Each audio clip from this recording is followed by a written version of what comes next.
Water. Yeah, water first.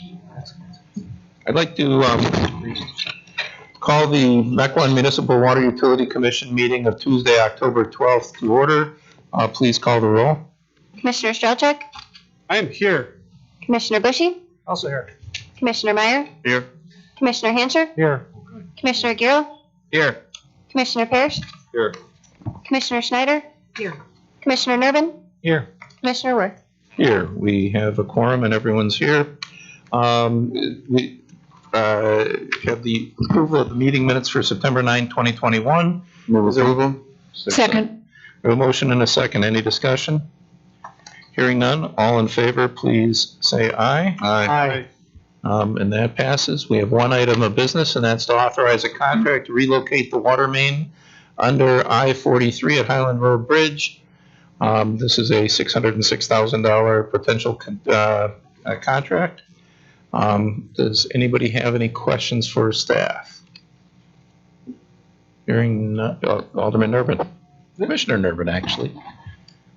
I just had a question to clarify. This counts towards our $2.5 million commitment or whatever we signed up for several years ago? Or no? No, this is the part of the 90-10 cost share. The agreement itself was already previously approved. This is just the administration. We signed up for the Highland Road interchange and agreed to Yes, pay and it. then that, sorry, yes, then that 10% is included in that cap. Okay. Okay. Well, to clarify that, this will be applied against the 10% that we have to pay. Is that correct? No, After our limit? what we have to pay is a set dollar amount. We have to pay 10% of this particular Of contract. the utility stuff. Yes. Okay. So this is on top of the fixed price. It's I a knew that, but- reimbursable, so we'll pay in full and then get reimbursed, but So 10% of this will get applied. correct. Gotcha. Okay. Thank Is there a motion for approval? So moved. Second. Any discussion? Hearing none, please call the roll. Commissioner Strelchuk? Aye. Commissioner Bushy? Aye. Commissioner Meyer? Aye. Commissioner Hancher? Aye. Commissioner Giroux? Aye. Commissioner Parrish? Aye. Commissioner Schneider? Aye. Commissioner Nervin? Aye. Commissioner Worth? Aye. The ayes have it. Is there a motion to adjourn? So moved. Second. We have a motion and a second. Any discussion? Oh, you can't take discussion. All in favor, please say aye. Aye. Aye. The ayes have it. The next item of business is I'd like to call the Mequon Sewer Utility District Commission to order. Please call the roll. Commissioner Strelchuk? Here. Commissioner Bushy? Here. Commissioner Meyer? Here. Commissioner Hancher? Here. Commissioner Giroux? Here. Commissioner Parrish? Here. Commissioner Schneider? Here. Commissioner Nervin? Here. Commissioner Worth? Here. And we have a quorum. The first item of business is approval of meeting minutes of August 10, 2021. Is there a motion to approve? Move approval. Second. We have a motion and a second. Any corrections, comments, discussion? Hearing none, all in favor, please say aye. Aye. The next item of business is Resolution 3888. This is to award a contract for the replacement of 4 sanitary sewer lift station pumps. Any questions from the commission? Hearing none, is there a motion? Move approval. There's a motion and a second. I did have one quick question. Okay. The company that we're looking to award it to was lowest in all categories. But there was pretty good variance in some of them. Is there anything that's not getting done under this contract that would have been done on the other two? No. So this is just a better value for the city and they can do the work just at the same level of the other two organizations? Yes. Great. And we've checked on reputation and history and, They've all worked for us before, yes, so. okay. We have a motion and a second. Any further discussion? Hearing none, please call the roll. Commissioner Strelchuk? Aye. Commissioner Bushy? Aye. Commissioner Meyer? Aye. Commissioner Hancher? Aye. Commissioner Giroux? Aye. Commissioner Parrish? Aye. Commissioner Schneider? Aye. Commissioner Nervin? Aye. Commissioner Worth? Aye, the ayes have it. The next item of business is Resolution 3887, a resolution approving a temporary construction easement for the I-43 expansion project Is there a motion to approve? So moved. Second. We have a motion and a second. Any questions or discussion? Hearing none, all in favor? Yes, Alderman Schneider. I just had a quick question. It stipulates that during that temporary easement period, that we have access to our important sewer construction that's lying there. Is there a risk to damage to those structures during this construction in your mind, or no? No. No? I mean, yes, I guess there's, always a potential, but there is everywhere else that they'll otherwise be as well. And they're not paying us to have this temporary easement? No. Gotcha. What a stoplight. Pay for the stoplight in exchange. We'll trade. Any other comments or questions? You want to make that a motion? I do, but I'm not going We have a motion and a second to recommend this to the council. All in favor, please say aye. Aye. The ayes have it. Is there a motion to adjourn? Move to adjourn. Second. We have a motion and a second. All in favor, please say aye. Aye. We are adjourned. If you could all rise and join me for the Pledge of Allegiance. Pledge allegiance to the flag of the United States of America and to the republic for which it stands, one nation under God, indivisible, with liberty and justice for all. Madam Clerk, please call the roll.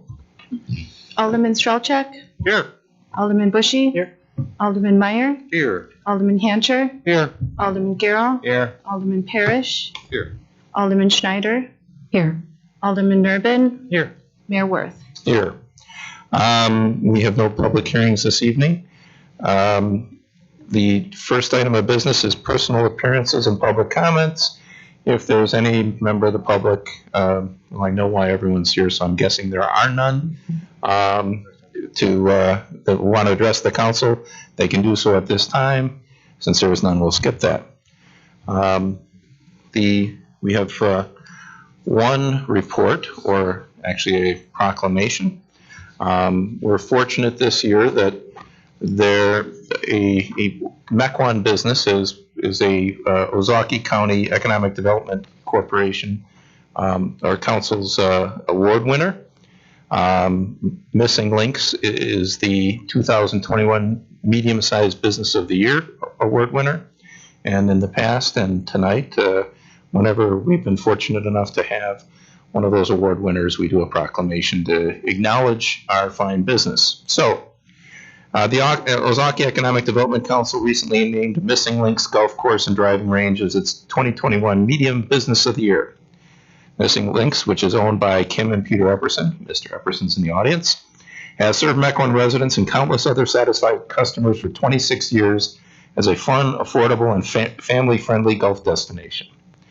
Missing Links has become a destination stop in Ozaukee County due to the never-ending entrepreneurial drive of the Eppersons. The golf course was designed in conjunction with Jack Nicklaus. With its hills, berms, and roughs, it is one of the more distinctive and challenging par 3 courses anywhere. However, the Eppersons did not stop with a great golf course. They added top tracer ball tracing systems to 7 hitting bays on Missing Links' year-round driving range. They host parties and special events and even offer foot golf, which looks kind of interesting. Recently, the Eppersons built a fabulous miniature golf course at Missing Links, providing fun for the whole family. And despite the extreme challenges of the pandemic, Missing Links has doubled its employees over the past year due to its increased offerings. Missing Links is not just a great golf facility. The Eppersons and Missing Links are deeply committed to the betterment of our community and the greater area. They consistently support Ozaukee County organizations serving special needs, human services, and memorial scholarships. Accordingly, the City of Mequon congratulates Missing Links Golf Course and Driving Range on receiving the Ozaukee Economic Development Council's 2021 Medium-Sized Business of the Year Award, proclaims that it is proud that Missing Links is located within Mequon, and extends its best wishes to Kim and Peter Epperson for continued success. On behalf of the city, I've signed this proclamation, and Mr. Epperson will be getting a plaque at the actual awards banquet, but just wanted to acknowledge the achievement here and give him a round of applause.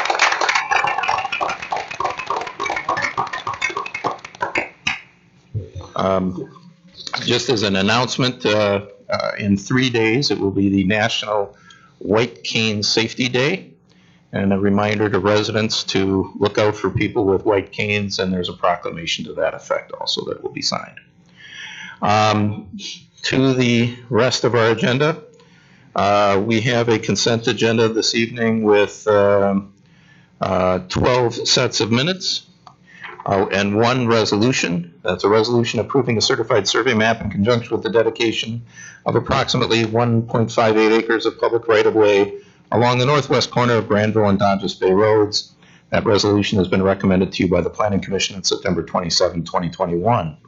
Is there a motion to approve the consent agenda? Move to approve. I think there was a second. Yep. Anything that anybody wants to remove from the consent agenda? Hearing none, all in favor of the consent agenda, please say aye. Aye. We have 6 first readings tonight, so sit back, relax, and I'll read them to you. The first reading is ordinance 2021-1598, and this would implement aldermanic redistricting as a result of the 2020 census. Then we have ordinance, by the way, we will address that at the Committee of the Whole this evening. Ordinance 2021-1599, which is an ordinance approving an amendment to the zoning map for the properties located at 11805 and 11915 North Farmdale Road. This is recommended to you by the Planning Commission at its September 27th meeting. Ordinance 2021-1600, this is an ordinance approving a planned unit development in the town center for properties located at 11040 and 11110 North Buntrock Avenue, consisting of 46 row house style apartments on 3.5 acres. This is recommended to you by the Planning Commission. The next item is ordinance 2021-1601. This is an ordinance amending Chapter 58 of the Municipal Code, authorizing the creation of neighborhood commercial, mixed-use commercial, senior housing, and residential cluster zoning districts in the Uleo Creek neighborhood, which is the area north of Highland Road, south of Pioneer, east of Uleo Creek or Oriole Lane, and west of the highway. This has been recommended by the Planning Commission Policy Subcommittee in January and by the Planning Commission on September 27th. Next, we have the ordinance 2021-1602, and this would simply incorporate the changes to the zoning into the city zoning and land use plan maps, and this was recommended by the Planning Commission Policy Subcommittee and Planning Commission on those same dates. And finally, we have an ordinance amending Chapter 58 of the Mequon Municipal Code, establishing standards for outdoor storage in the Uleo Creek neighborhood. That's that same area. Again, recommended to you by the Policy Subcommittee and the Planning Commission on those same dates. Those will be our first readings. Those will be taken up next month. Next item of business is a Committee of the Whole. The first item in the Committee of the Whole is to approve Committee of the Whole meeting minutes of September 9 and September 14th. Is there a motion to approve? So moved. I heard a motion and a second. Any discussion, questions, or comments? Hearing none, all in favor of approving the minutes, please say aye. Aye.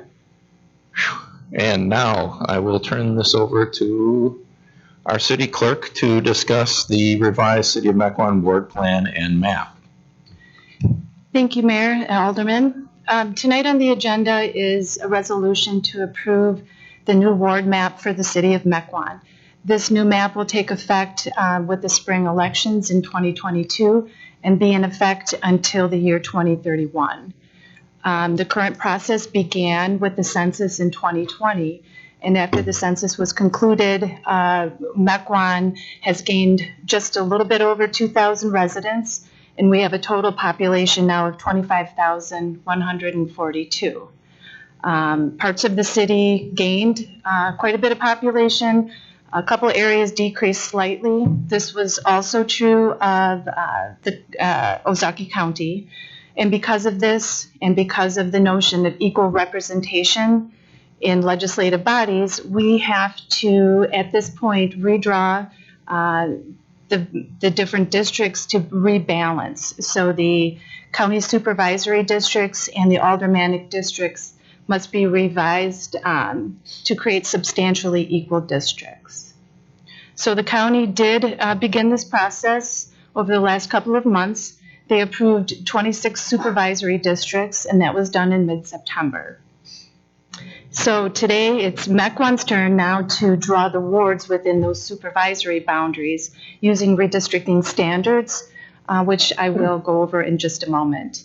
The city's obliged to make a good faith effort to create wards within those supervisory boundaries.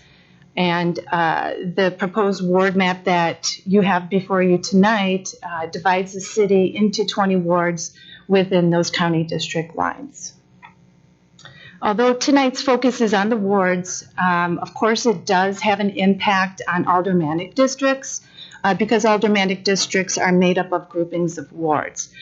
So as we take a look at the wards, just understand that there's an interplay tonight from the wards that you're going to approve tonight to what you will be asked to approve at the council meeting in November for aldermanic districts. So when we create the districts, we're restricted by certain underlying principles. Mainly, each ward must be drawn to include 600 to 2,100 residents. Unlike the Ozaukee County Supervisory Districts and the aldermanic districts, which have to be substantially equal, the wards don't. They just have to have between 600 and 2,100 residents. They must be comprised of whole census blocks. They must be compact, contiguous. They should preserve community interest. They must be drawn within the set supervisory boundaries, and as much as possible should try to follow natural and man-made boundaries, such as rivers, freeways, that type of thing. So you had a series of exhibits in your packet that showed the progression from the supervisory districts that were drawn. You had a map that showed the proposed wards that fit within those supervisory boundaries, a proposed aldermanic map, and then a final map that illustrated all of the different districts. When staff started to develop the ward map, it was obvious that the most growth was in the center of the city, in the current aldermanic districts of 3, 4, and 5 in the center. So what staff did was take those districts and started the process from basically the inside of the city and moved outwards. And they equalized the city as much as they could, the districts in the center, and then moved outward from there.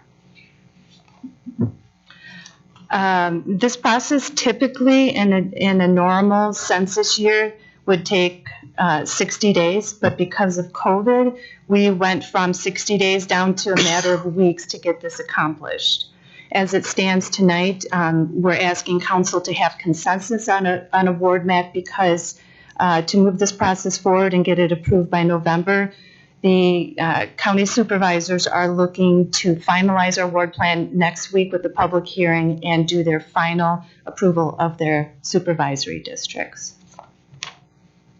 So that's what I had prepared for you today. I believe Jack has the proposed map on the screen for you to review.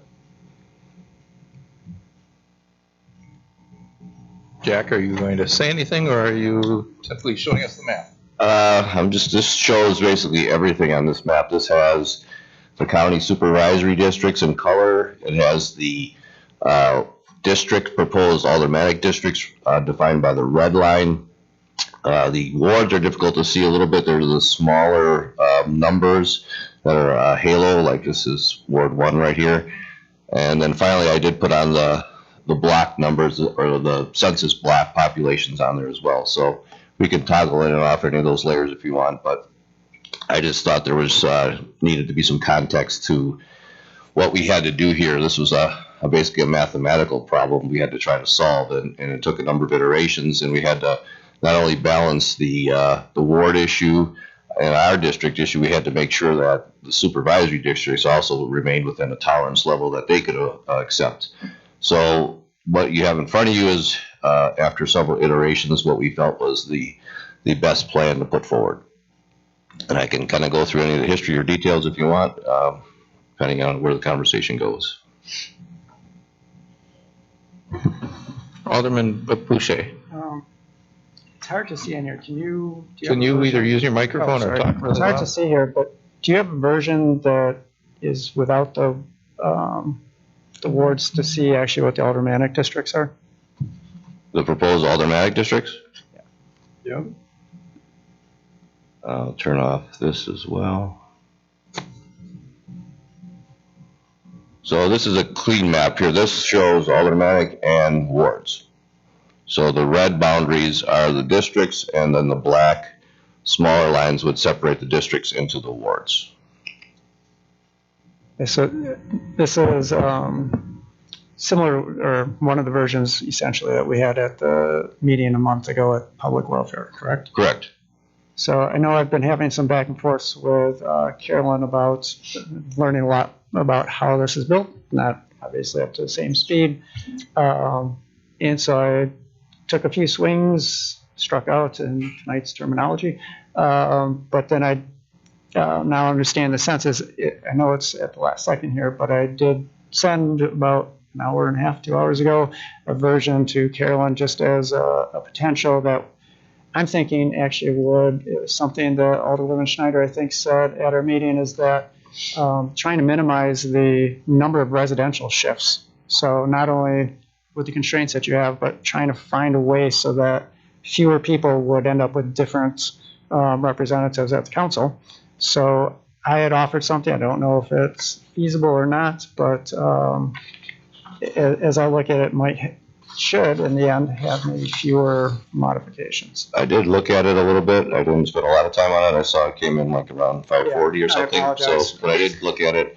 I think it potentially could work, absent the fact that we have to be following the supervisory district lines, which this one would not. So you would create a lot of wards that were out of compliance by that map. So, and again, we have to look at, and I'll put the,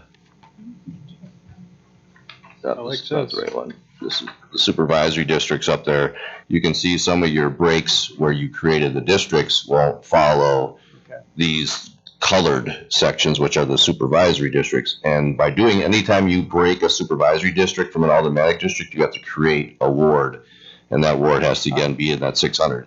So we would have to go back to the county and ask them to redraw their supervisory districts based on this. And I don't know, again, anytime you move one thing, it causes a ripple effect. So we'd have to go back to see if that would even be feasible. The county's already a little bit concerned that their supervisory districts are a little bit out of tolerance, and that's because Steensville is actually its own district, and that's a lower population, and so they wanted us to make up the difference by not having too big a population with our districts. But you know, it's a tough math game. You have 7 supervisory districts and 8 aldermanic districts that have to kind of overlap, and if you do overlap, there has to be a ward of at least 600 people. So it's not easy to do manually. I'm sure you've learned that. So having the GIS was really helpful, and you know, we did the best we could with minimizing it, but we had to start with the foundation of what they gave us for the supervisory boundaries and work from there. And I think what Caroline said before is important, that you know, 4 grew the most, so we had to shrink 4. And so then where did we have to get that from? Instead of crossing the river, we had to get it from 1. And then that ripple effect just kept taking place. And then if you look at District 6, you can see here, there's actually overlap of 3 supervisory districts. And so we had to create these wards. And I think one of them's at 601. So we had to be over at 600. So that we were really, this is a tough area to kind of deal with. And we did the best we could with trying to keep it somewhat normal, but there is some, you know, some movement around these lines. But it's the best we could do, I think, with the situation we had. Other comments? Alderman Schneider. I just wanted to say thank you to Carolyn and Jack, because this is a challenging job. And as much as sometimes I think, you know, we love to keep the residents that we already know in our district and that know us and that know where to vote and et cetera, I appreciate that there's so many variables in this, and it was best left to the professionals. So thank you for all your efforts. Alderman Strelchuk and then Alderman Meyer, unless you were just scratching. I'm just going to ask if we could flip it back to just the aldermanic districts. Mm-hmm. Alderman Strelchuk. Yeah, I was pretty vocal in the committee meeting on this, and you know, I'll continue to be vocal here. You know, as we look at the goals and objectives that we've done city surveys on, and we've done just different polling within our districts and talking with different people, there needs to be a balance in industry with maintaining the rural character and the rural feel within the city of Mequon. With this redistricting, what you're doing is you're taking and you're putting literally almost all of rural Mequon in District 1, which I'm grateful for. I love it. Don't get me wrong.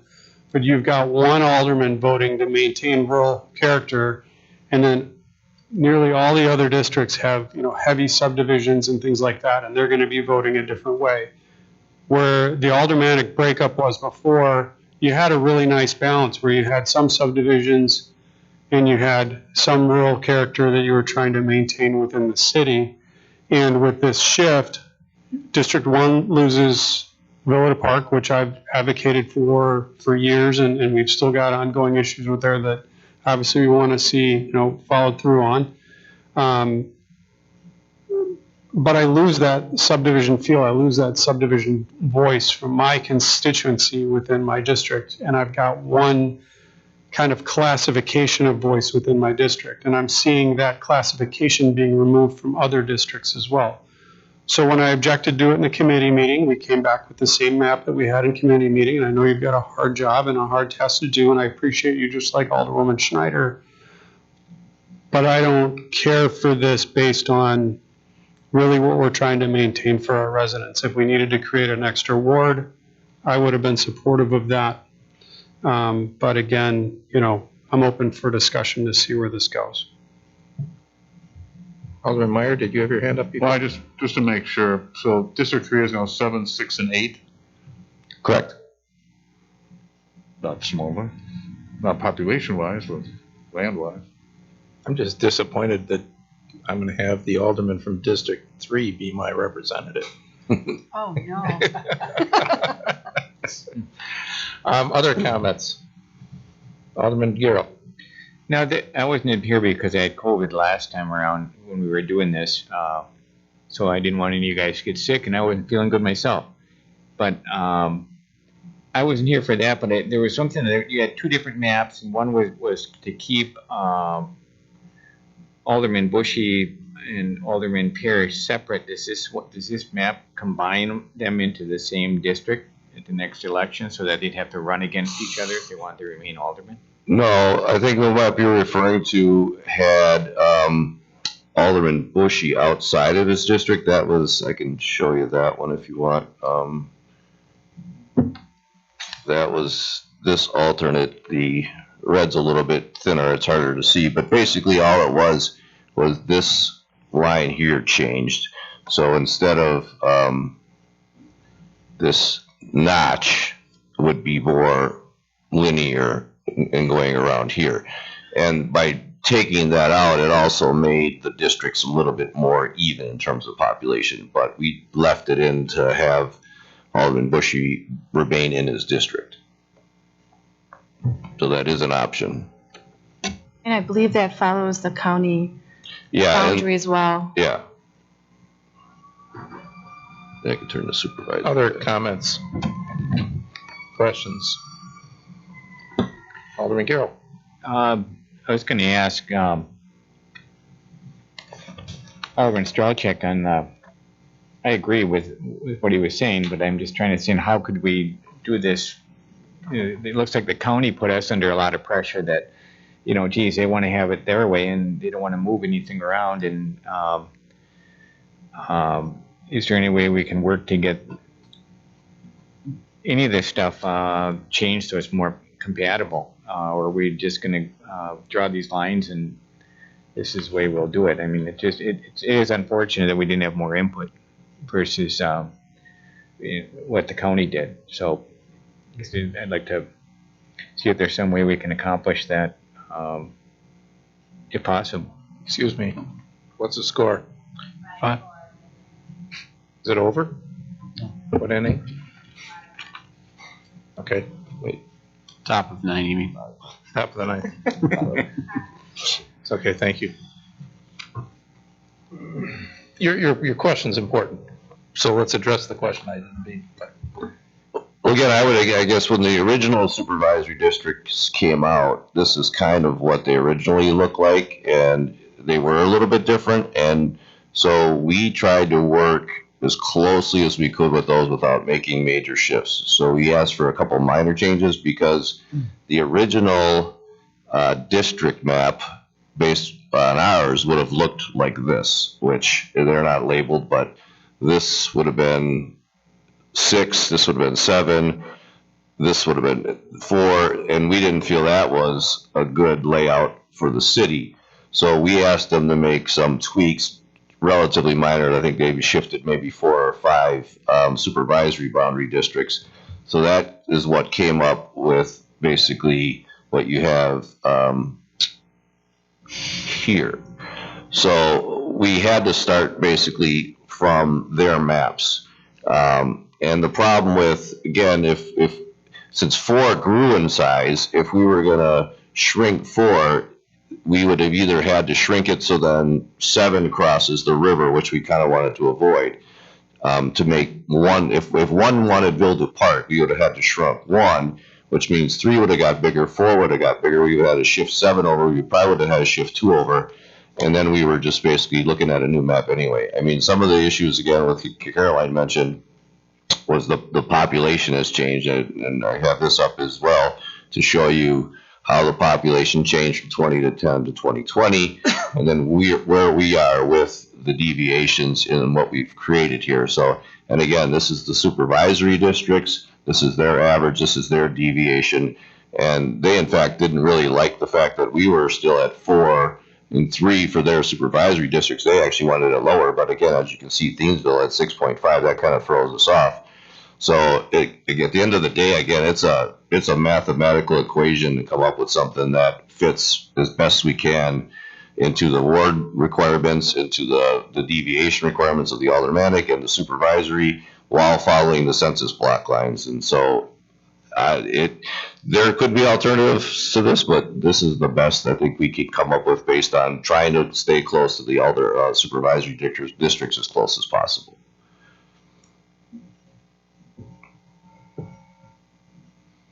Alderman Irvin. I fully understand Alderman Strelchek's point, but when I look at this map, we've got, 1 is obviously the biggest for the, you're number 1. That's the one part that I like about it. You're number 1, yeah. But, there's parts of 4, even parts of 5 that still have that rural Mequon feel, and I don't think any of the rest of us really feel like we're going to give up on that vision because of how this is redrawn. This is kind of for staff, this is like a 37-sided Rubik's Cube, and you're under a time limit to get it done.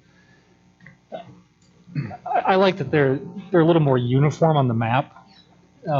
We had some really tortured boundaries before. This gets rid of a lot of that, especially 7 and going over the over the highway, and 6 used to meander over the river to the west, and then 8 used to have a weird appendage to the north. It's more uniform, but I'm just trying to say I think staff's done a pretty darn good job, and there's no perfect solution. And I don't think outside of districts 1, 4, and 5, I don't think the rest of us are going to give up on maintaining the rural character of Mequon and the rest of it, because that's one of the things that makes Mequon unique and great, and I think we all value that at some level. So I wouldn't worry too much. Is my message. I would also note that although 3 doesn't have the farmland it used to, although there wasn't a lot of farmland, there's a fair amount. 3 is surrounded by farmland, and will always presumably have the desire to be that way, because it's part of what makes that area that area. I would be surprised if all of a sudden, I don't know that the few residents who lived in there weren't that many in the rural area. That's not what controlled and made the people in 3 elect an alderman who's concerned about the rural character of Mequon. It was actually the majority of the citizens in 3 who appreciate the rural character that's around them. So I'm not sure you're shifting the desire. I also think that the city itself has generally elected mayors who care about the fact that the city has a mix of character and has a rural west side and north side. I don't see that changing. But, you know, just because your district is rural doesn't mean they couldn't elect an alderman someday who thinks that developing one is the best idea. Don't think it's going to happen. I think it would take a sea change, but I'm not sure that these boundaries really are what has kept the mix of neighborhoods in the city that there's been. I think it's a recognition that the city wants to have the mix of neighborhoods. Maybe those, you know, few apostates down in District 7 don't care, but the rest of the city, and maybe 8, the rest of the city does. Alderman Parrish, and then sorry. Do you want to go? I can go first. All right. Thank you, Mayor. Great conversation. I don't want to repeat myself. I would just say I was hesitant at first too. Alderman Strelchek heard me at that meeting. I was totally opposed to it going into that meeting. I really appreciated the rural aspect of it that you brought to the conversation, because it was missing from the conversation until you brought it up. And I've thought about it a lot since too. And I don't see a lot of ways around it. Although great job, Alderman Bushy, with your data map making. That was incredible effort. So Rob, just thinking about how do we maintain the rural character, I think the answer is by honoring the zoning code. And that's the way us aldermen do it in a lot of those areas, and that's how we preserve the rural character. And it comes down to zoning and trickles down from there. Thank you. Alderman Carroll. Boy, these things look confusing but I'm looking at the map that Alderman Bushy drew. Which words would have to be changed? Which words are violated by that? You're talking about the one the brand new one? Yeah, this one. Yeah.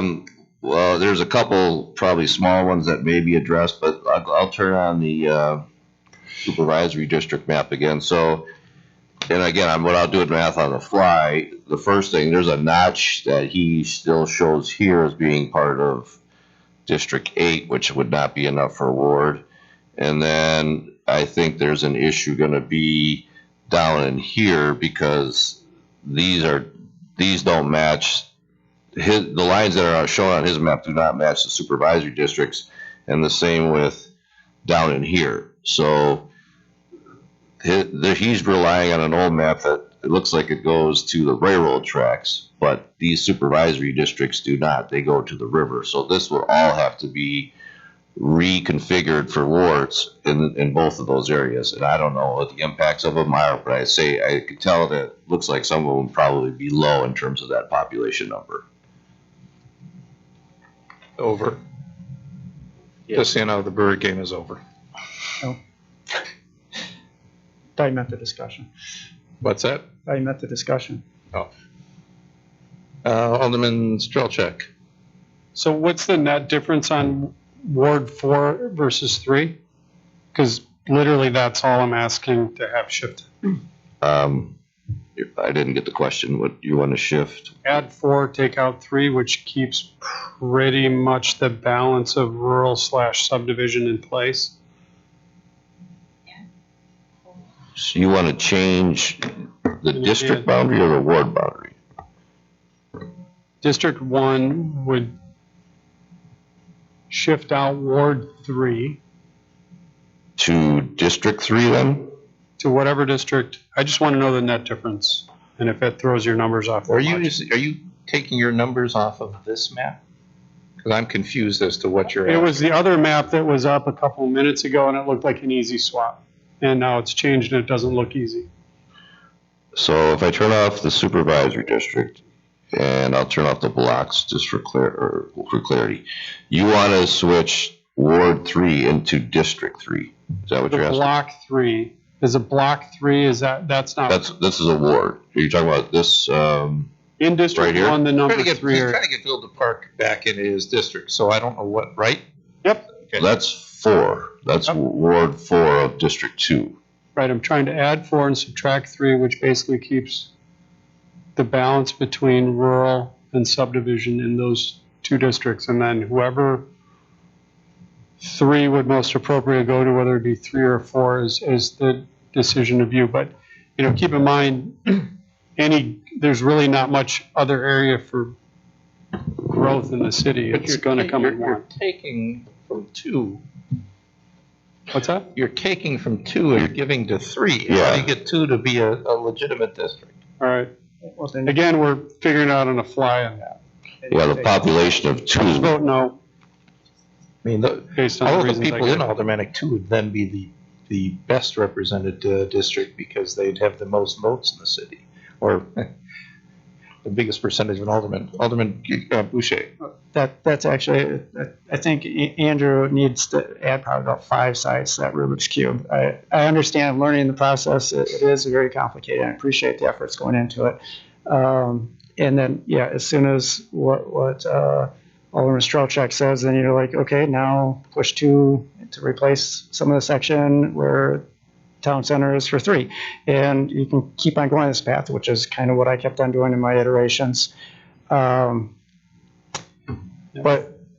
I have to admit, I mean, the reason that I mean, so much interest in this is actually because the first map did not include me. It's still in the district. And, you know, there's arguments as to whether it's right or wrong to then make the loop around, or whether, you know, the initial design, how that left the districting. But I mean, right now, I guess District 2 looks like a mini Sphinx or something. But, you know, it's, you know, using the natural boundaries, it's like Rob was saying, is that, you know, just that Ward 4 is very different in nature. 5 has all that history with it. You know, it's one thing if you just, you know, kind of go across the river where they're sharing, you know, riverbanks and stuff. I understand that, but it is a substantial modification. And again, I have that interest is that, you know, again, arguments as to how this comes about, where it leaves things.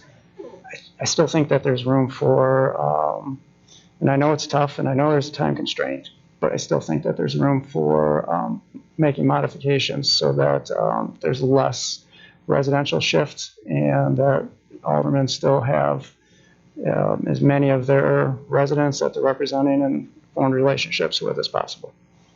And I would just, to answer Rob's question, if you took 4, you would lose, or you would gain 1,900 people, and you would lose 1,300 people, so you'd still have a gain of 600, and District 2 would lose 900. So then, in order to make up, 3 would have more people than, so then 3 would have to get rid of people, 4 would have to get rid of people, so then your 7's crossing the river, and then you're going to have to drop 2 down.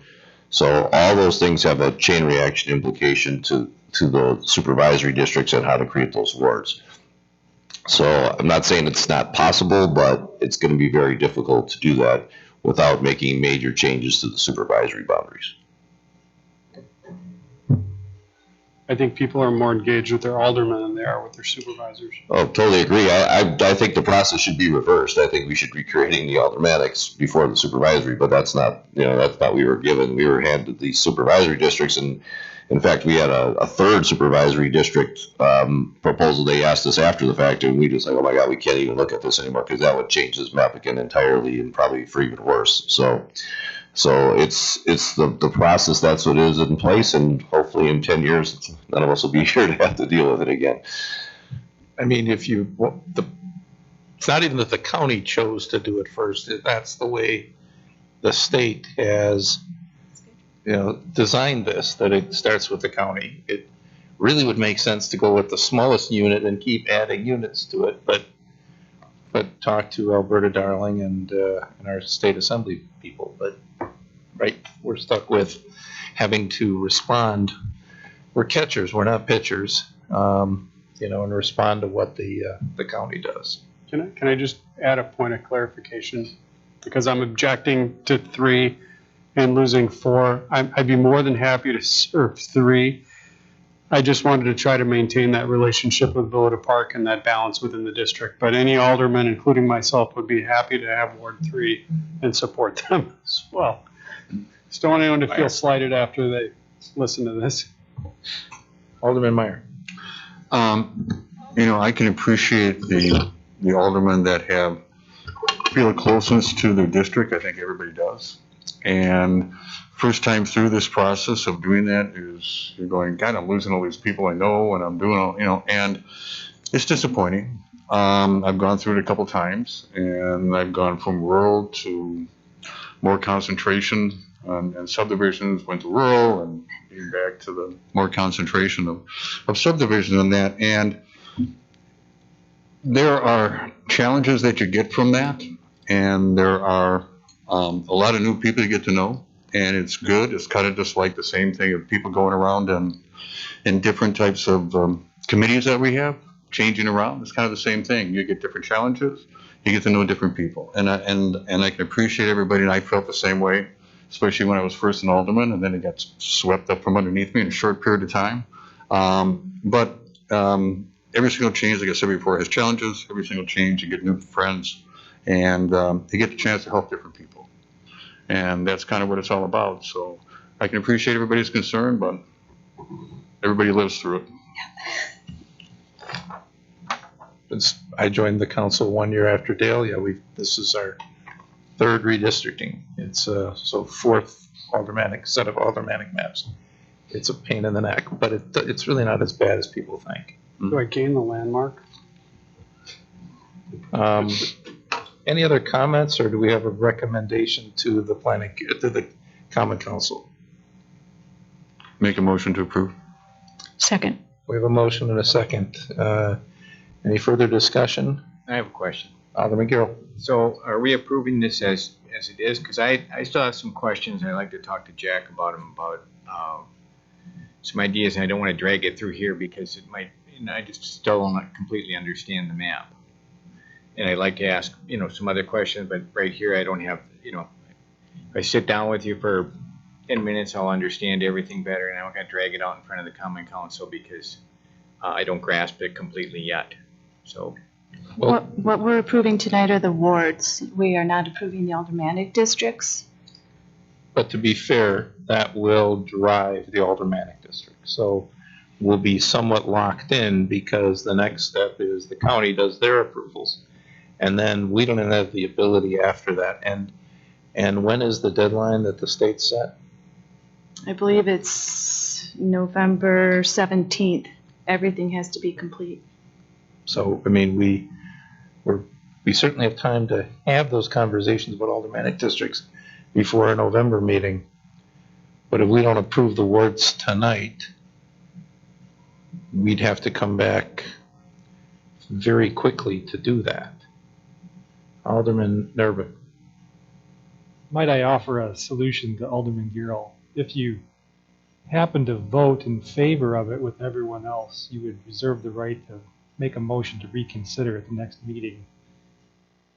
I think our motions to reconsider, just to be fair, is you can't reconsider something where a party has taken a action based on our decision.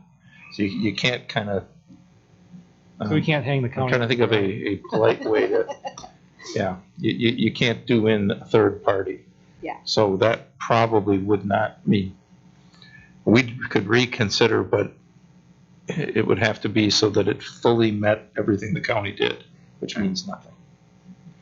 Am I correct? Trying to think Yes. outside the box.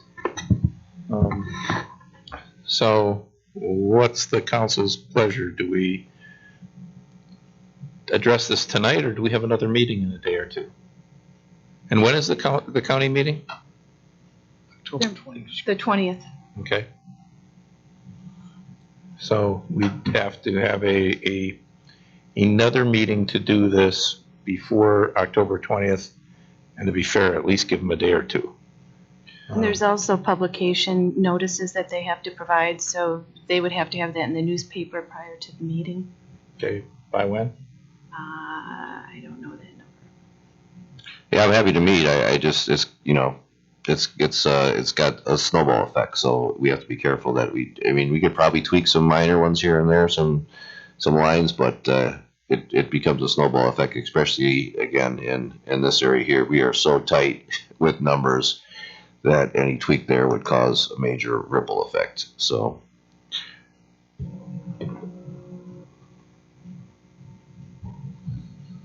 There's a motion and a I have a second. motion. There and a is a second, motion. Mayor. Yeah. There's a motion, okay. We have a motion and a second. Any further discussion? Please call the roll. Alderman Strelchak, No. Alderman Bushy, No. Alderman Meyer, Aye. Alderman Hancher, No. Alderman Garrow, No. Alderman Parrish, Aye. Alderman Schneider, Aye. Alderman Nerben, Aye. Mayor Worth. Aye. I'm not sure we have a choice unless, when we come, we're going to address this at the council. This is a recommendation of the council. If somebody wants to propose a meeting tomorrow night and we table this for a day, we could do that. But we have to follow our requirements also. It couldn't be tomorrow night, though, because we have to have 24 hours notice. Okay, so the next night. Well, we could do it at 10 o'clock tomorrow night, the next night. We're reconvening as the common council. So the first item of business is Resolution 3882, a resolution approving the revised City of Mequon Ward Plan and Map that's been recommended to you by the Committee of the Whole. Is there a motion? Move approval. Second. Further discussion? This would be a time for a motion to table if people wanted to come back. Hearing no other motion, please call the roll. Alderman Bushy, No. Alderman Meyer, Aye. Alderman Hancher, Aye. Alderman Garrow, No. Alderman Parrish, Aye. Alderman Schneider, Aye. Alderman Nerben, Aye. Alderman Strelchak. No. Did it pass this time?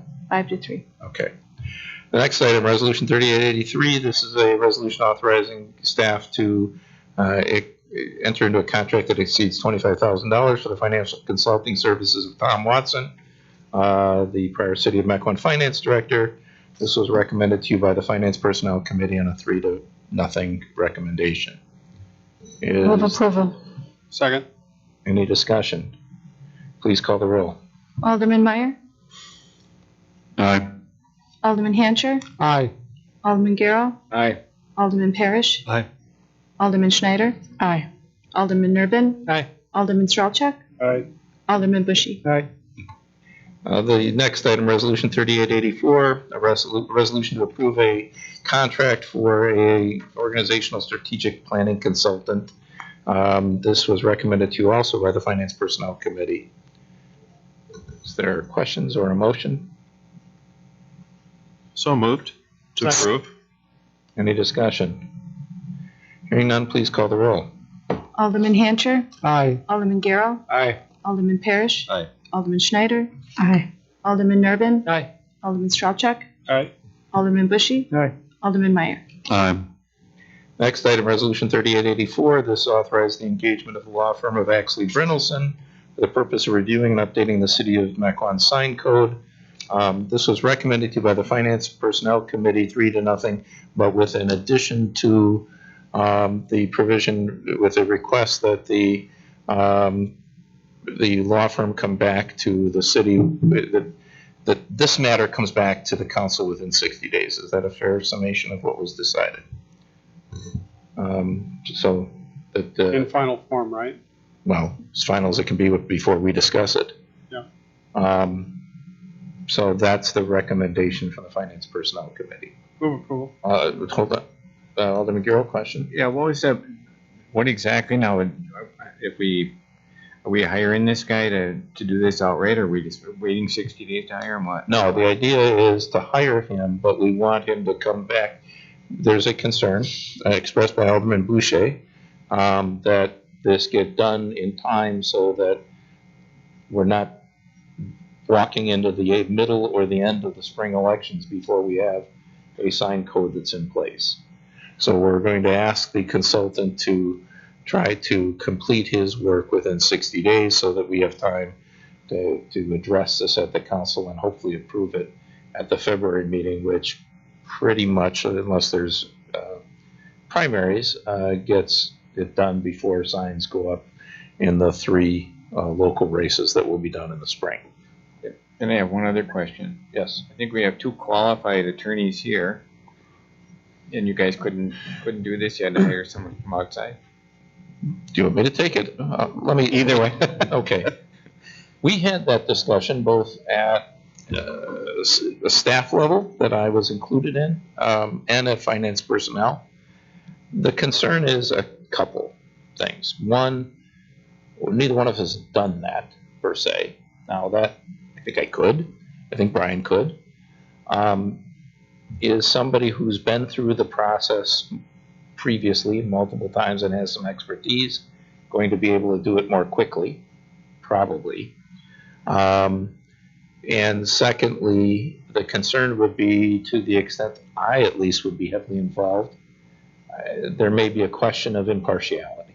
Mm-hmm. There's going to be a lot of things in our sign code. I mean, I would be impartial, but I'd be concerned other people would say I'm not. There's going to be a lot of issues because it's not just campaign signs that they're going to have to address. That when they come back with recommendations on a whole lot of things, people are going to say, oh, that's pro-development, or that's, pro-election, or that's based on something I've said before, or whatever. I'm not sure that's any of those things. I don't know what the answer is. But the thought was having an outside party may give not just confidence to this group, but confidence to the city that this was done with a lawyer both who had the expertise but also had the impartiality that may not necessarily, that people may accuse theirs.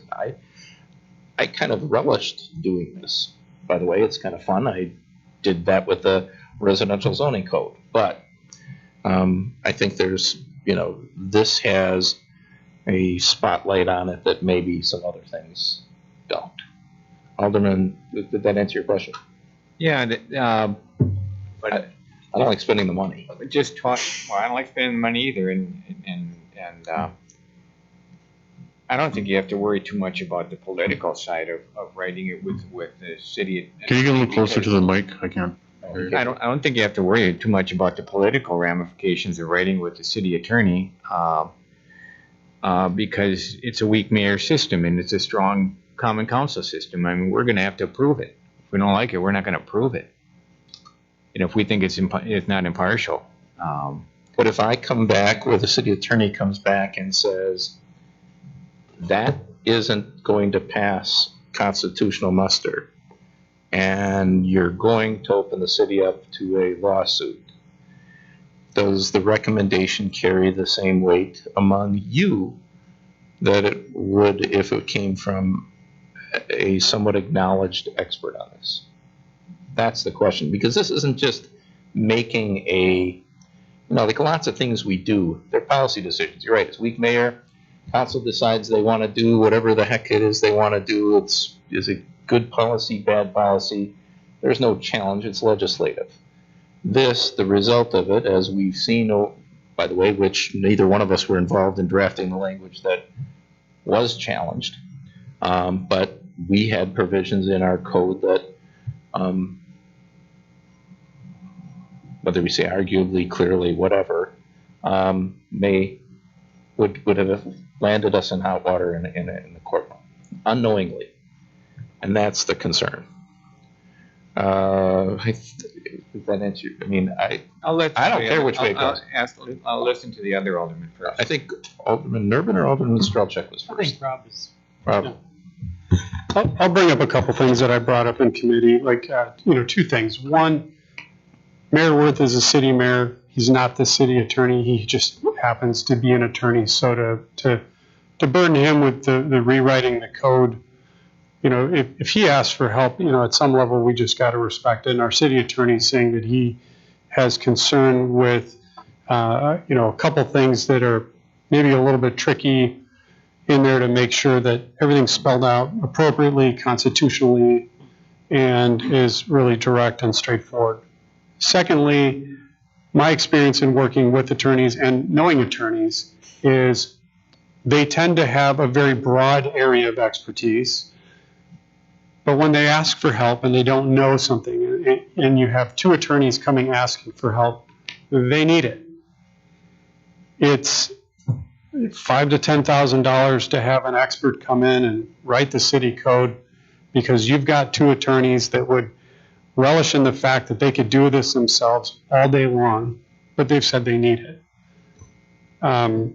If it gets us a better written code that's known to be impartial, takes all political concern out of what comes forward to the council, I'm definitely in favor. I had the same question. I asked Will the same question in our one-on-ones before this meeting. I'm like, well, why are we hiring somebody when we got this? And you know, we went through all of this. I listened to what happened in finance and personnel, and I shifted my thinking to you've got two attorneys that are struggling and saying that they don't have expertise in this area to the level that they needed to write this effectively, and they'd like to bring somebody in. It's kind of an easy decision for me to vote in favor of this moving forward, and that's how I plan to do it. Alderman Nervin. I had similar thoughts to Alderman Strelczyk. We're paying for expertise to get out of a bad situation faster. There's some issues with our code. We clearly need to get them fixed. We want them done right the first time.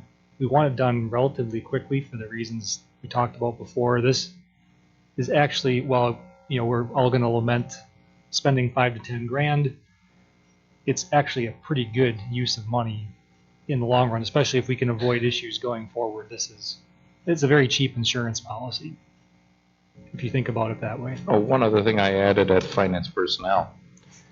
If Brian does it or I do it and it's malpractice, it's the city's problem. Not saying you hire a lawyer for this reason, but if he does it and there's malpractice, he has malpractice insurance that would cover those actions. Brian?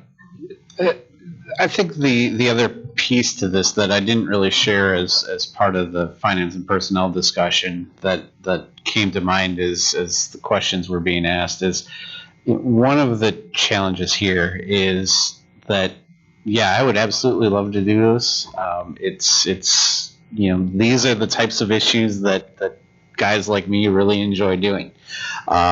The trick with these issues, though, as it relates to First Amendment and sign code stuff, is that it's so nuanced. And let me just give you an example. That one of the things we at staff level, along with the mayor, have discussed as we've worked through this is, well, if you can't have signs on city property, you know, how do we deal with things like we have a nice light up board at our monument across the street that advertises various things. We have signs on the outfield wall in our baseball field that are there. These are things that when I was at the league conference a couple weeks ago, and there was a presentation on sign codes. You know, I asked as part of that presentation, and everybody I asked, it was just like, oh, you can, you know, you have the ability to do that. What are you worried about? There's no problems there. And then afterwards, 4 or 5 of the people, including the individual that presented, came up to me and said, you know, that's a real question, and I don't know what the answer is. These are tough issues, and having somebody who's been through the process, who has the expertise in this particular area of law, only allows us to make the code better, because it has not the benefit of having one person who, you know, has, you know, a decent amount of knowledge on this stuff, or another person who, you know, would love to be involved as well. But it gives us that third person. And not to say that 3 is better than 2, or maybe we do 4 because 4 would be better. But having that multiple input on something that's as thorny as some of the issues that we're dealing with is going to, at least in my opinion, end up with a better final product than if it was just something that we did in-house. Because we're going to challenge it. Alderman Carroll. I don't know how many years ago it was, Brian. I exchanged 3 days of my life to the city to interview city attorneys. And part of it was one of the reasons, I ended up, they ended up choosing you is you came from a big law firm. You have a law firm that it's not you, it's a whole bunch of you guys over there, and you had expertise with city matters. You don't have the expertise. You can work with your law firm, other attorneys to do this. I mean, that was one of the things is, what is it, Wisłowski is the name of the firm, big firm? Mm-hmm. So you don't have other people you can work with to bring something together. No, you don't have any expertise at your firm in this either? In all honesty, as it relates to these issues, I am the expert in the firm. That these issues, as they've come up over the last handful of years, have been things that I've dealt with and have been assigned the task of figuring out how to deal with it. So, it's not to say, and maybe to my point of, you had 4 or 5, certainly as there are issues that get raised, and, maybe it is a thorny issue that I'm struggling with, and the mayor's struggling with, and Attorney Cole is struggling with, of how we do this. I can pull in other guys from the firm and say, hey, what do you guys think? How does this work? It does give us the benefit of doing that. But the reality is I am the expert in the firm on it. I've been the one doing the issues. So Part of the reason that I believe that answer, and not saying, well, why the heck aren't you able, is when these issues came up, I started drafting it. I went and looked at the zoning codes and the sign codes for probably 10 other communities, not necessarily ones your firm represents, although I think there were a couple. I don't think other communities are any better off than we are, including some communities that recently amended their their sign codes. I think that many of the issues that we have, people haven't addressed in the state of Wisconsin. And I can point to 2 communities that within the last 2 years created a new sign code that perhaps has more vulnerability than we do.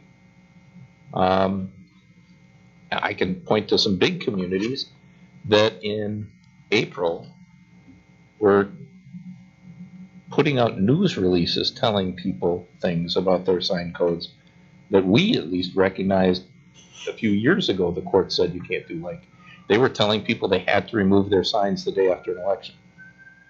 The courts made that clear 7 or 8 years ago you can't have that restriction.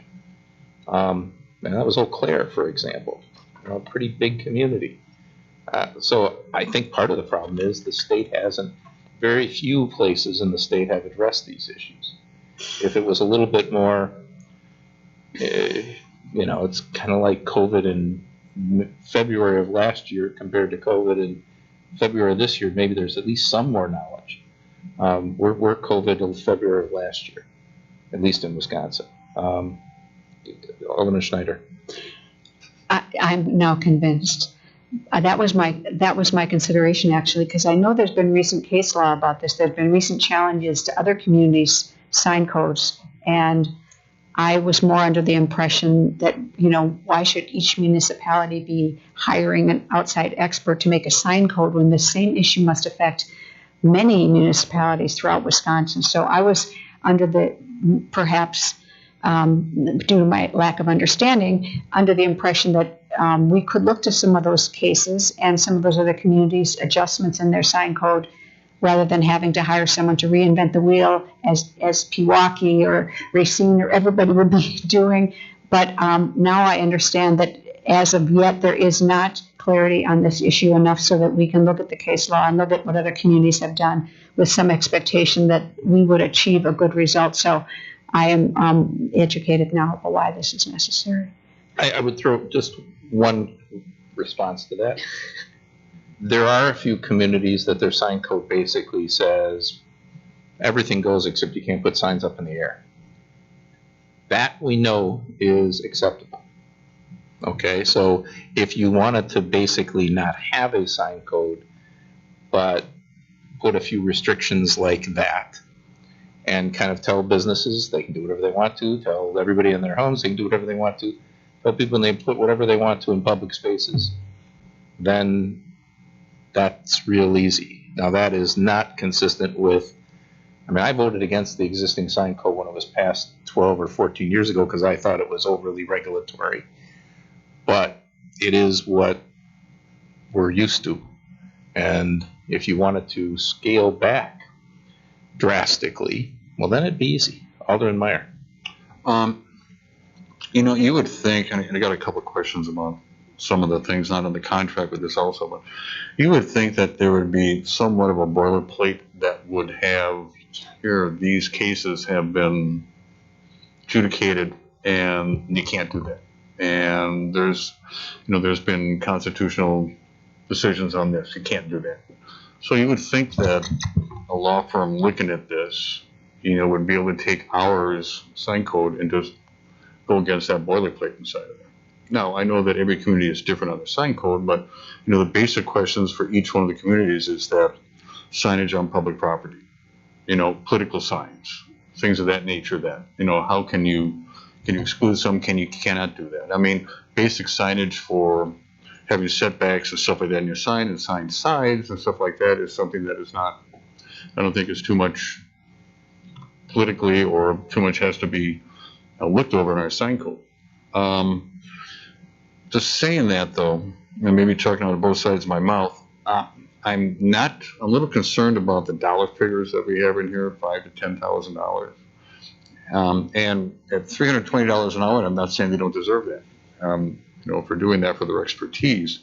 But unless they have some kind of boilerplate or something they're going against, just comparing it, and if they're going over this whole thing for it, I just don't see how they're going to get some of that stuff accomplished within that period of time to do that, especially since, you know, if they're having their, you know, they're having some of their other people who are paralegals that are at $200 an hour doing it. So I can see where they're working at the same time. So, you know, if you're having $520 an hour and a couple of people working on it, it's not a lot of hourly work to get to that $10,000. So are we just putting a number out there just to say that here's the number and just realizing that sometime in the future we're going to have to approve more monies on it? Do we want to put a cap on it? What?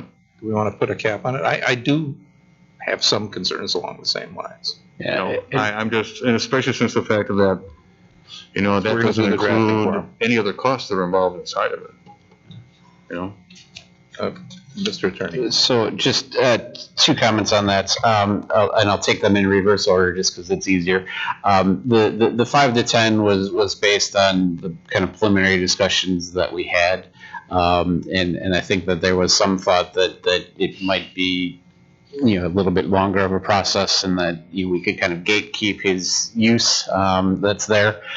Certainly going back to him and saying, you know, we're going to expect this in 60 days, may change that, because you're right, he may, you know, rely on others in his office, for example, to help him do things. And so I don't know whether that is, I do think the mayor is right that maybe a cap of some number might be appropriate to you know, kind of put protections in place that you know, we're not going to go you know, crazy on this thing and you know, fund this guy's, you know, vacation next year.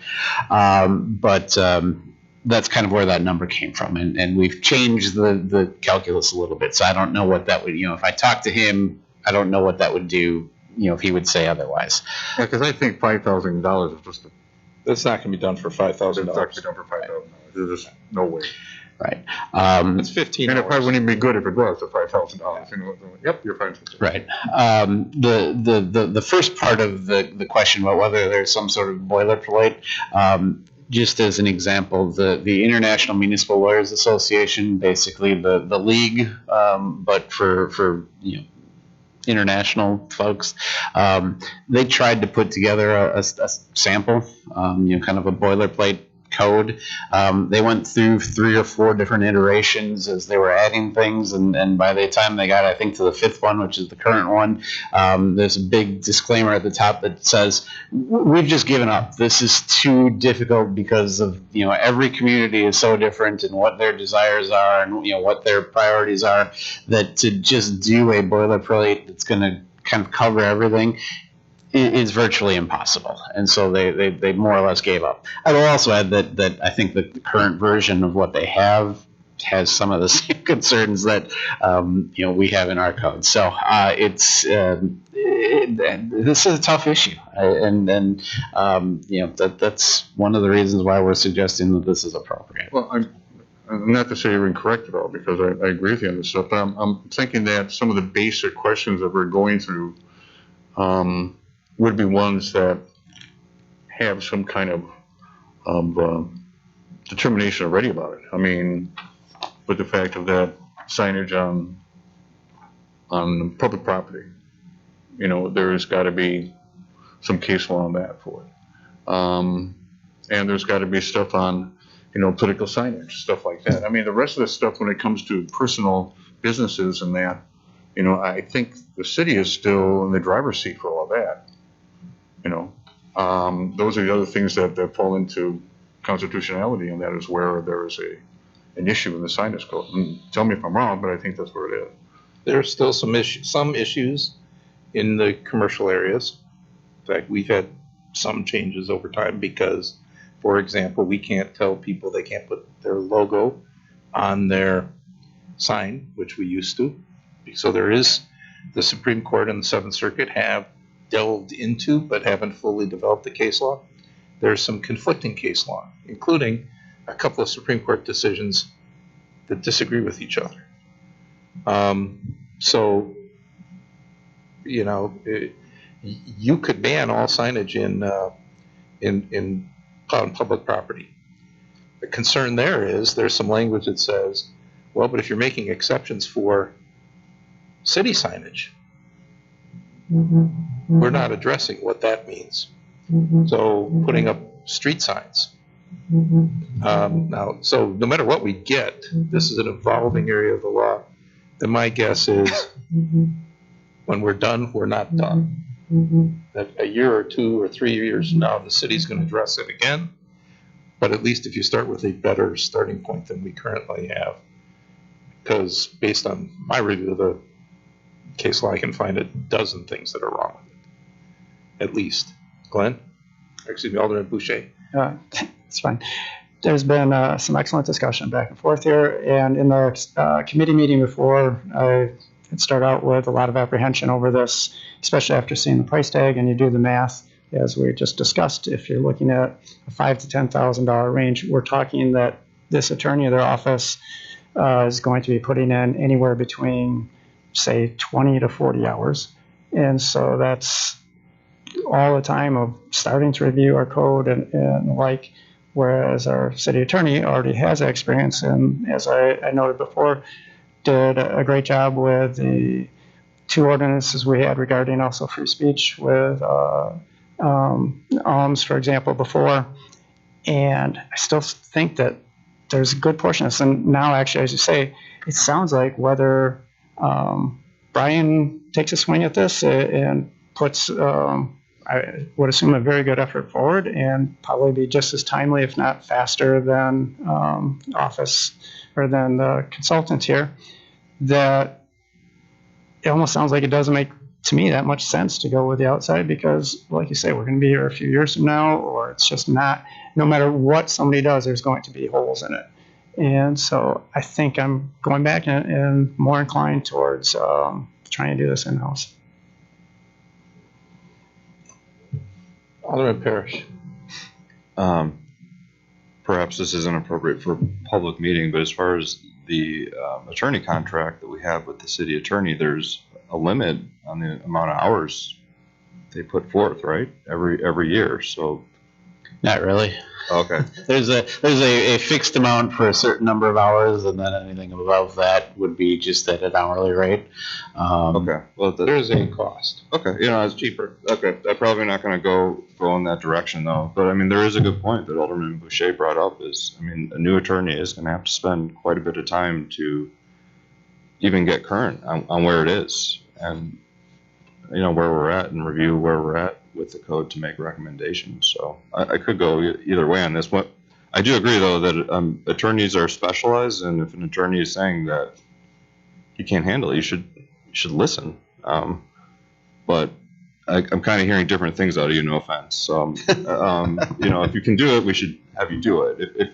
If I think you're more concerned about the political aspect of this and the campaign season coming up, and I do agree that there is some value to having that outside third-party opinion here. Yeah, I mean, my concern is kind of the example that I gave about the light up sign at the Gateway Monument. There are a lot of really thorny issues that are involved in this, and it's not to say that I can't noodle, and say here's what I think. But I think that having somebody that's been through the process, that has the expertise in terms of dealing with these issues, just brings a little bit more to the table, in the sense that, it may take me an hour and a half to noodle through something that he may look at and say, your answer is this, and it'll take him less time.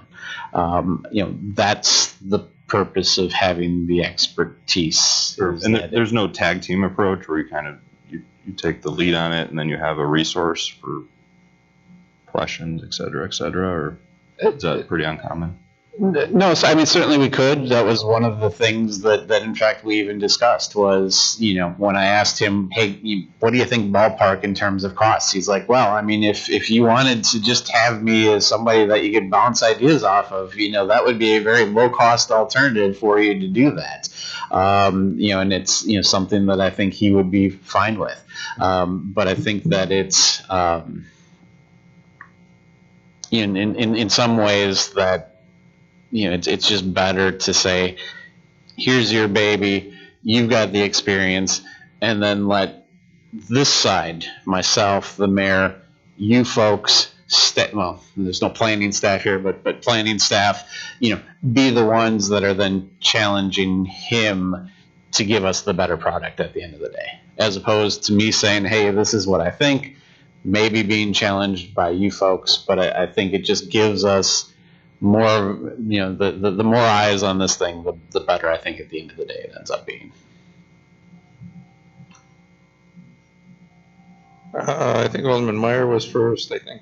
I don't know, between the two ends, I felt seeing both at the same time. One final thing for me, I think I'd feel a little more comfortable if there was some information here, and maybe I missed it, on what cities they've done this type of work for before, and maybe it's attorney-client privilege that you can't get some kind of cost beforehand to do that for it. I mean, have they worked on this particular thing before with other cities, and if they have, then maybe we're the beneficiary of them not taking as much time, because they have done that in the past, with us, so, I mean, with other places, so. Yeah, I mean, his specific experiences, as I understand it, aside from just addressing issues as they've come up in the various communities that he's done, is the reason that I called him initially was that one of his communities actually utilized one of the consulting firms that we had looked at, and so I had called him just to say, hey, what do you think of this consulting firm? And so that was the process that he had been through. His comments with respect to that particular firm were that they would come up with a draft, and then he would look at it and say, well, here's a problem, and here's a problem, and here's a problem. How do we fix it? And the consultant kind of said, well, yeah, but if we do that, then we're not regulating at all. And they weren't necessarily, his criticism of the consulting firm was that there wasn't the creativity try to address some of the issues. They just kind of looked at it and said, yeah, you're right, that's a problem, and maybe we just don't deal anything with it. And so he has that experience of both identifying what the issues are, but then because they weren't willing to kind of come up with their own proposals, he was the one that then had to put the creativity involved to say, hey, this is what we're looking to address. Here's a way that maybe we can address it. And so he has been through that process. Alderman Strelchuk, I have a suggestion at some point. Well, if you got a suggestion, why don't you go first, and then if I go next, that'd be great. Listening to everybody, maybe my view has shifted a little bit. We could engage him to do what he's done for those other communities, and I don't know, do we know, does he have good drafting skills? It sounds like he's reviewed other drafts and found the holes in them. That's also different than being a good draftsman. It's true. I'm sorry I didn't think to ask this question in advance of tonight, but I am a little, I don't think $5,000, there's any way he's looked at our sign code if he thought he could do anything for $5,000. That does bother me because it's long and tedious and convoluted and somewhat contradictory. Maybe he could. I don't normally come to a meeting and because I've usually worked through the issues, but I'm a little concerned also. Is that a suggestion to have him look at it and identify the holes and then come back for step 2? It's not going to get done in 60 days though, but. Well, he doesn't have to come back to the council. No. He comes back to staff, to the city attorney, and see what identification he does and see what, as opposed to a general engagement to do it, that's a first step. Give staff the authority to then engage him on a second step if that looks like that's sensible, but that maybe if you trust that we'll do this in bites as he does, it goes through his process, as opposed to simply go do it and come back and talk to us a month and a half from now when you have a draft done. And we kind of monitor where things are but still authorize staff to make decisions whether he takes the next step. It may allow Brian to do some of the drafting, me to make some comments, but we still use him to make sure that he's telling us that what we have is enforceable. That may be a somewhat cheaper, and I'm not sure it's any slower alternative. Just a thought. I don't know that the resolution ends up being a lot different than the instruction. Alderman Strelchuk? So do you suggest we make a motion? We approve the resolution. A cost not to exceed? Yeah. The cost not to exceed 12.5, and you have passed the motion, and we'll come back and report to finance personnel at next month's meeting on where things are, and we start off and maybe kind of work it together a little bit rather than just say go and run with it. So I'd make that motion. Second. We have a motion and a second. Any further discussion?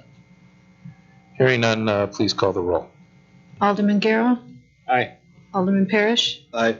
Alderman Schneider? Aye. Alderman Nurbin? Aye. Alderman Strelchuk? Aye. Alderman Bushy? Aye. Alderman Meyer? Aye. Alderman Hancher? Aye. And that item passes. Resolution 3886. And by the way, we treated that kind of as a committee of the whole, so I hope the rest of the items aren't that long. Resolution 3886, a resolution in support of an all-way stop at the intersection of Just a Woodlock point and of Price clarification. Roads. Just a point of clarification. Did I Was skip that something? last word for the amendment to to do it, and then we have to actually vote on the Oh, resolution? I thought that was the, That was the That vote. was the motion. that was a But there was a friendly change to the amendment by resolution. motion makers. There was, I don't remember who made the motion in the second. I made the motion. Alderman Strelchak and Alderman Nurbin. Was that a friendly amendment to your, We'll accept that Motion. amendment. I thought it was more clarification of the yeah, resolution. I think that Well, was, that's a- I think that that's a was cap. the initial motion. I don't think there was a well, that's a cap. prior motion. And it, I thought there was a prior motion. There wasn't a No. prior motion? Oh, there wasn't a prior motion. So that was for the amendment. That was the The resolution. recommendation. I'll make a motion to approve it as amended. No, that was the No. motion. That wasn't- The motion was to approve with an amendment Yeah. looped into the approval. Approve as Okay. discussed. As opposed to having a motion to That's approve what I and thought then a was happening. subsequent. It was all in one. Right. Forget I said anything. All right. Resolution 3886, the four-way stop sign at Wazaki and Freistadt Roads. What Public Works do with this? It did this evening. It was approved unanimously, and I make a motion for approval. Second. A motion and a second. Any discussion? Hearing none, all in favor, please say, that's not a financial issue. Put up a stop That's not sign. important. All in favor, please say aye. Aye. Aye. Resolution 3887, this is the temporary construction easement for the DOT. The Sewer Utility District Commission recommended this to us. Is there a motion? Move approval. Second. We have a motion and a second. Any discussion? Since we already discussed it, all in favor, please say aye. Aye. Resolution 3888, and this is the lift station pumps that the Sewer Utility District Commission already recommended to you. Is there a motion? So moved. Second. This is a financial item, so please call the roll. Alderman Parrish. Aye. Alderman Schneider. Aye. Alderman Nurbin. Aye. Alderman Strelchak. Aye. Alderman Bushy. Aye. Alderman Meyer. Aye. Alderman Hancher. Aye. Alderman Garrow. Aye. The only other item on our agenda tonight is an appointment to the Milwaukee River Advisory Committee. Is there a motion to approve? Move approval. Second. All in favor, please say aye. Aye. And Alderman Garrow? Move to adjourn. Second. We have a motion and a second. All in favor, please say aye.